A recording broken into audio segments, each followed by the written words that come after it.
Dear student, you are welcome in our SST class. I am Madhuri Bharadwaj. I am your SST teacher. Today we will continue our chapter number 15. Now I am going to explain you about the layers of the atmosphere.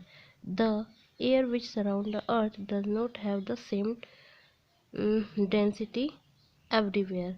जो air है उसकी density सब जगह एक जैसी नहीं होती. It's highest near the earth. Earth के पास सबसे ज़्यादा होती है अर्थ सरफेस पर. And decreases rapidly as we go to upper. और जैसे जैसे ऊपर जाएंगे वैसे वैसे कम होती जाएगी.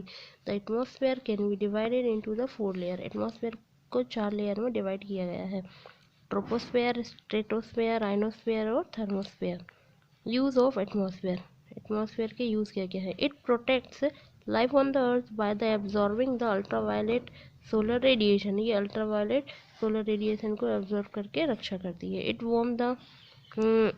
Warm the surface through the heat radiation green house effect. और ये हीट रिटेंशन को वार्म करती है. Reduce the temperature extreme between the day and night.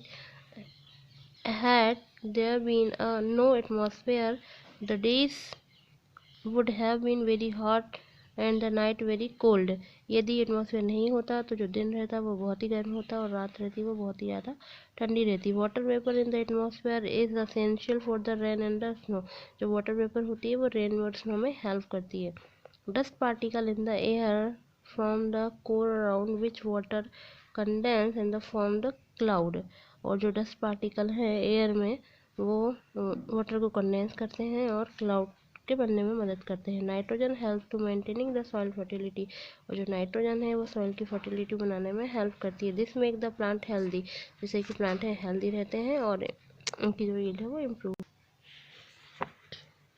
The changes of the weather from place to place and the season to season is also due to the presence of the atmosphere. Atmosphere के कारण ही season भी बदलाते हैं और जगह भी बदलाती है. Carbon dioxide help the plant in the manufacture the food. In the process of the sunlight. In the presence of the sunlight plant give out oxygen which we inhale. हम जो ऑक्सीजन को ग्रहण करते हैं वो हमें प्लांट देते हैं और प्लांट कार्बन डाइऑक्साइड की हेल्प से फूड का प्रोडक्शन करते हैं सनलाइट और सनलाइट की प्रेजेंट में. और इसी के कारण जो प्लांट है वो ऑक्सीजन प्रोवाइड कराते हैं. Oxygen protect us from the harmful rays of sun. Sun से आने वाली हार्मफुल जो गैसेस है उनसे हार्मफुल रेज जो है उससे प्रोटेक्ट करती है हमारी ozone layer. Oxygen is needed for the breathing. हम लोग को ब्रीथिंग करने के लिए ऑक्सीजन की आवश्यकता होती है. कल हम देखेंगे biosphere. The term bio means the life. The part of the earth where exist we call the biosphere. ऐसा पार्ट अर्थ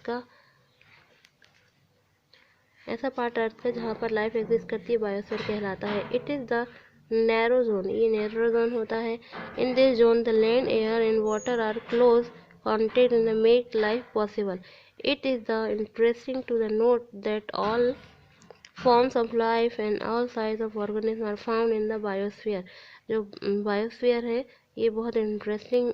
बायोस्फीयर में ये इंटरेस्टिंग बात है कि जो लाइफ है हर साइज के ऑर्गेनिज्म बायोस्फीयर में पाए जाते हैं.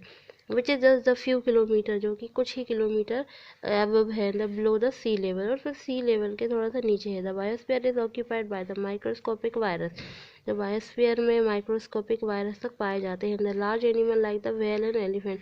और बड़े बड़े एनिमल भी पाए जाते हैं.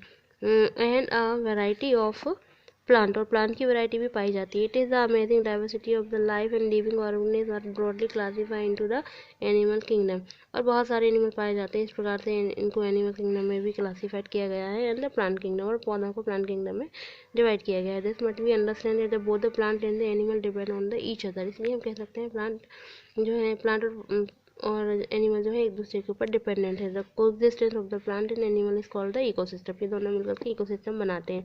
The biosphere is made up of the distinct area and each of these has the particular climate and soil and the living community of the plant and animal. In this manner each organism has its own habit. इस प्रकार से हर इनकी अपनी एक habit होती है.